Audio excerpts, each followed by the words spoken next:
నమస్కారం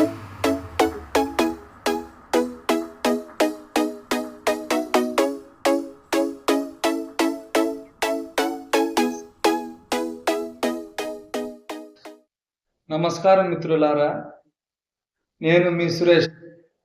మన సురేష్ సనాతన యాత్ర ఛానల్కి స్వాగతం. ఈరోజు మనం శ్రీకాళహస్తి క్షేత్రం గురించి తెలుసుకోబోతున్నాం. ఆ క్షేత్రం ఎక్కడ ఉంది, ఎలా వెళ్ళాలి అనేటువంటి పూర్తి సమాచారాన్ని నేను ఈ వీడియోలో మీకు తెలియజేయబోతున్నాను. అలాగే ఈ క్షేత్రంలో ఒక పెద్ద రహస్యం దాగి ఉంది. ఆ రహస్యాన్ని నేను మీకు ఇప్పుడు తెలియజేయబోతున్నాను. ఈ వీడియో స్కిప్ చేయకుండా చివరి వరకు చూడండి. అప్పుడే మీకు పూర్తి సమాచారం తెలుస్తుంది. నేను ఆదోని నుంచి శ్రీకాళహస్తికి బయలుదేరాను. ఆదోని నుంచి కాళహస్తి 400 కిలోమీటర్లు, అలాగే విజయవాడ నుంచి కూడా 400 కిలోమీటర్లు వస్తుంది. అలాగే మనకి హైదరాబాద్ నుంచి అయితే 550 కిలోమీటర్లు వస్తుంది అన్నమాట. ఇది తిరుపతి జిల్లాలో ఉంది. కాళహస్తి తిరుపతి నుంచి 36 కిలోమీటర్లు వస్తుంది. తిరుపతి వెళ్ళిన ప్రతి ఒక్కరూ వెంకటేశ్వర స్వామి దర్శనం తర్వాత శ్రీకాళహస్తి వెళ్ళటం ఆనవాయితీగా వస్తుంది. ఇప్పుడు నేనైతే రేణిగుంట జంక్షన్లో దిగాను. రేణిగుంటలో దిగి అక్కడి నుంచి వేరే ట్రైన్ మారాను. రేణిగుంట నుంచి కాళహస్తికి 25 కిలోమీటర్లు వస్తుంది.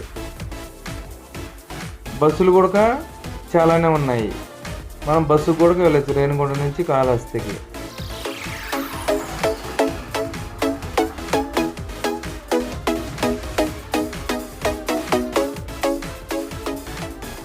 ఇప్పుడు నేను శ్రీకాళహస్తిలో దిగాను.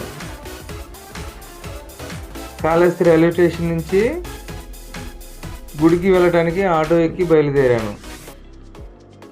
ఇప్పుడు మనం సువర్ణముఖి నదిని దాటపోతున్నాము. పూర్వం ఈ ప్రాంతంలో చాలా కరువు కాటకాలు ఏర్పడ్డాయి. అప్పుడు తోటి ఋషులు అగస్త్య మహర్షిని ప్రార్థించగా అగస్త్య మహర్షి బ్రహ్మదేవుడి గురించి తపస్సు చేశాడు. అప్పుడు బ్రహ్మదేవుడు ప్రత్యక్షమై తన కమండలోని నీళ్ళని తీసుకొని చల్లాడు. ఆ నీటి బిందువులు బంగారు వర్ణంతో వెలిగిపోయాయి.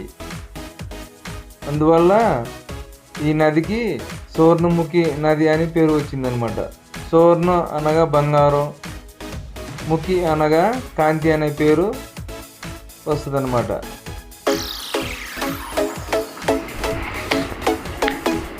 ఇప్పుడు నేను కాళహస్తికి అయితే చేరుకున్నాను.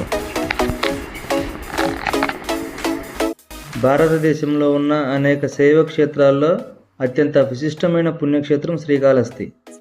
ఇది కేవలం ఒక పురాతన శివాలయం మాత్రమే కాదు. వేల సంవత్సరాల చరిత్ర, పురాణ గాథలు, అద్భుతమైన శిల్పకళ, అపారమైన భక్తి మరియు ఎన్నో రహస్యాలను తనలో దాచుకున్న దివ్యక్షేత్రం.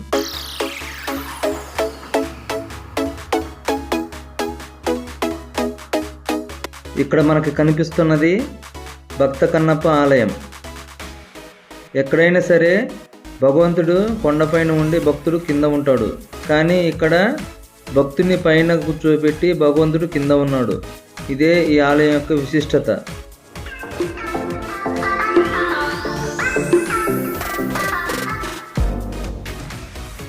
పంచభూత లింగాలలో వాయుతత్వానికి ప్రతీకగా నిలిచిన శ్రీకాళహస్తీశ్వరుడు రాహుకేతు దోష నివారణకు ప్రసిద్ధి చెందిన దేవుడు. శ్రీకాళహస్తి అనే పేరు వెనుక ఒక అద్భుతమైన పురాణ కథ ఉంది. శ్రీ అంటే సాలీడు, కాళ అంటే పాము, హస్తి అంటే ఏనుగు. ఈ 3 జీవులు శివుడిని అత్యంత భక్తితో పూజించేవి. సాలీడు తన గూడు అల్లుతూ శివలింగాన్ని ధూళి, ఎండ, వర్షం నుండి రక్షించేది. పాము ప్రతిరోజు అమూల్యమైన నాగమణులను సమర్పించేది. ఏనుగు స్వర్ణముఖి నదిలో నుండి పవిత్ర జలాన్ని తీసుకొచ్చి శివలింగానికి అభిషేకం చేసేది. ఈ 3 ఒకదానికి తెలియకుండా ఒకటి పూజలు చేస్తూ ఉండేవి. ఒకరి పూజ ఒకరికి తెలియక అపార్థాలు జరిగాయి. చివరికి 3 ప్రాణాలు కోల్పోయాయి. వాటి నిజమైన భక్తిని చూసిన పరమశివుడు వాటికి మోక్షాన్ని ప్రసాదించాడు. అప్పటి నుండి ఈ క్షేత్రానికి శ్రీకాళహస్తి అనే పేరు వచ్చింది.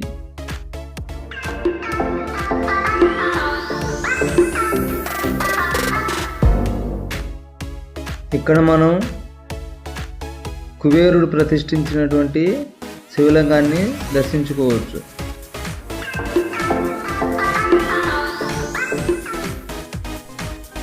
కాళహస్తిలో ప్రస్తుతం మొత్తం ఆన్లైన్ విధానం చేశారు. రాహుకేతు పూజ టికెట్లు, స్పెషల్ దర్శనానికి టికెట్లు, అలాగే రుద్రాభిషేకానికి టికెట్లు మొత్తం ఆన్లైన్ చేశారు. రుద్రాభిషేకానికి వెళ్ళాలనుకున్న వాళ్ళు ఉదయం 5 గంటల నుంచి 6 గంటల వరకు ఉంటుంది. అలాగే సాయంత్రం 6 గంటల నుంచి 7 గంటల వరకు ఉంటుంది. ఇవి రుద్రాభిషేకానికి సంబంధించిన టైమింగ్స్ అన్నమాట.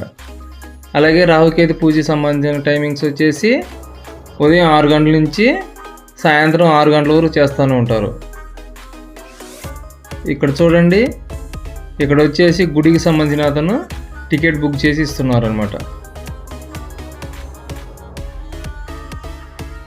ఇక్కడ వచ్చేసి సొంతంగా భక్తుడు తన టికెట్ తానే బుక్ చేసుకుంటున్నాడు.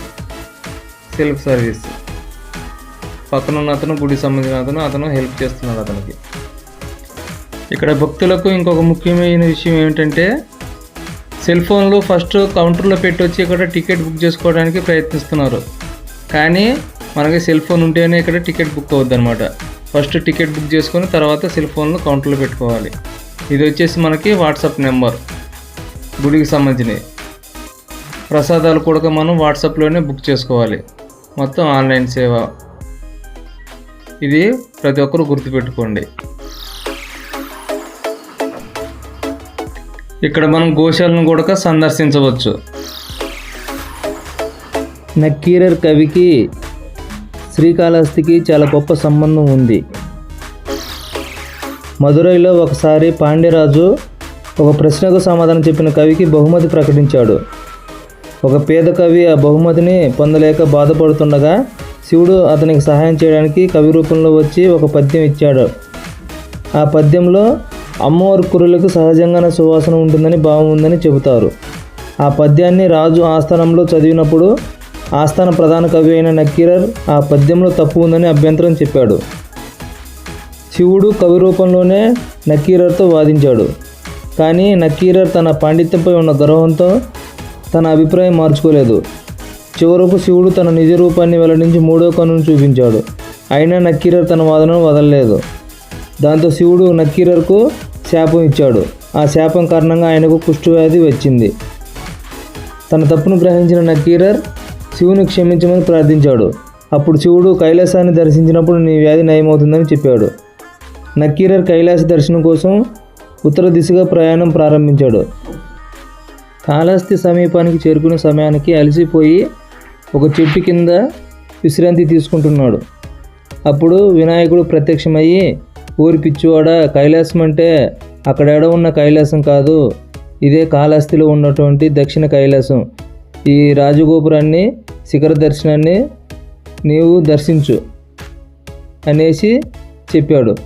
అప్పుడు ఆ కవి ఆ యొక్క సువర్ణముఖి నదిలో స్నానం చేసి వచ్చి శిఖర దర్శనం చేస్తాడు.